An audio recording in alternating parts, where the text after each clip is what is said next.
The camera opened slowly on a dusty, sun-washed shooting range.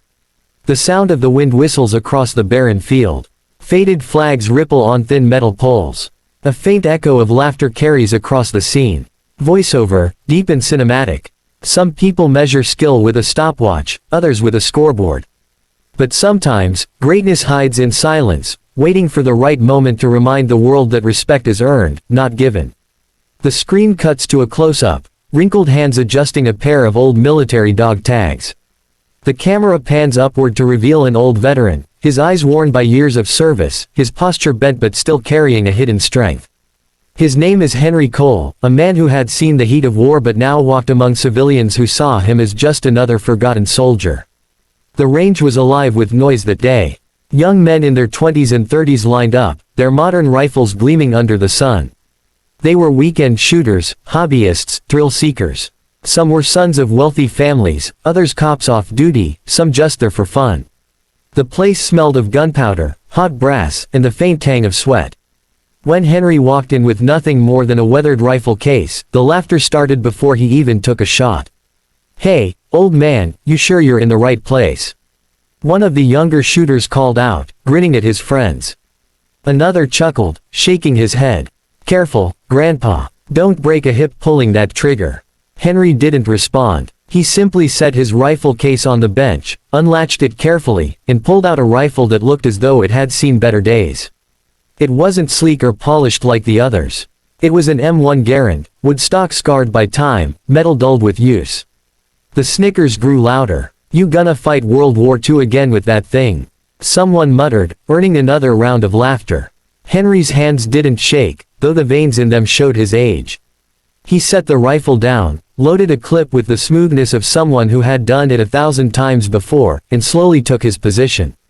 The range officer, a broad-shouldered man with mirrored sunglasses, raised a brow but said nothing.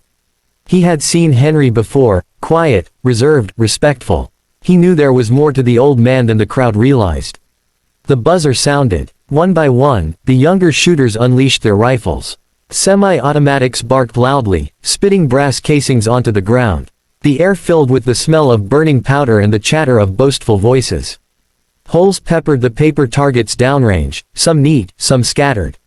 Every hit earned a cheer, every miss a joke. Then it was Henry's turn. The old man inhaled, steady and slow. He raised the Garand, sighted down the long iron sights, and pulled the trigger. Crack. The rifle roared, the sound deeper and fuller than the modern guns. A puff of smoke drifted from the barrel. But the target stood untouched. Silence. Then, laughter. "Ha! Not even close." One of the men shouted. "Guess the old man's eyes don't work anymore." Another added. Henry's face didn't change. He simply reloaded, sighted again, and fired. Crack. Again, the paper target was untouched. The laughter grew crueler. Some shook their heads, others openly mocked him. "Someone get him a cane instead of a rifle.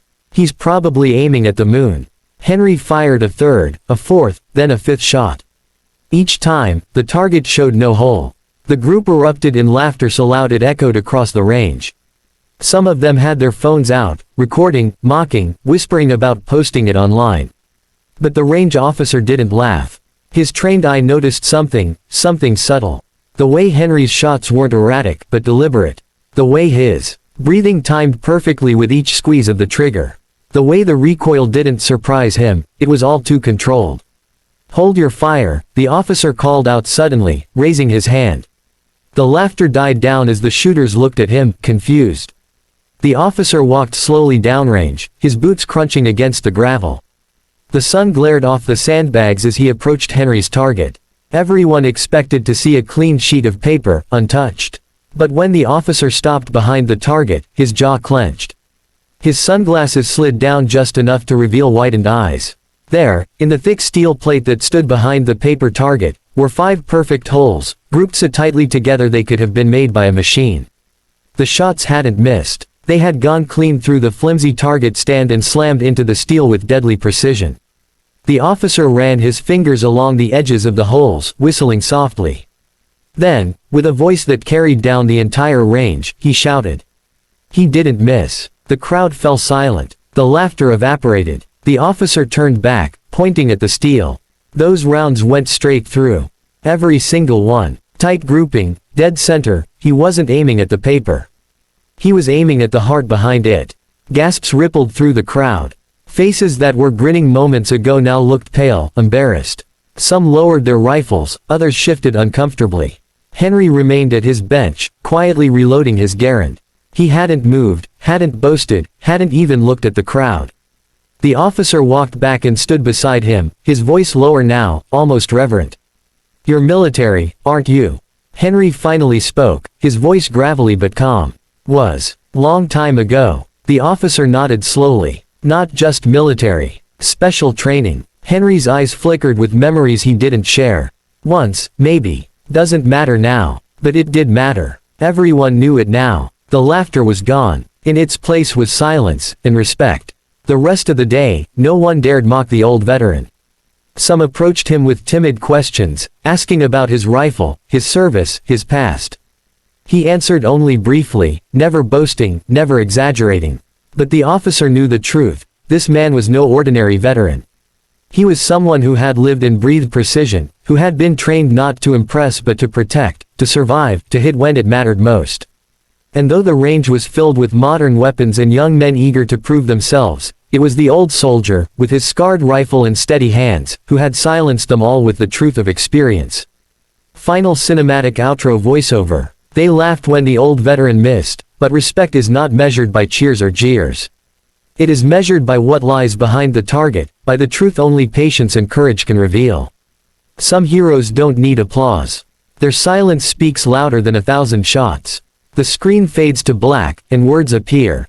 Respect those who came before you. They carried the weight so you could carry on. If this story moved you, share your thoughts below. Leave a comment, hit the like button, and don't forget to subscribe for more powerful stories like this. Every voice matters, and your support keeps these stories alive.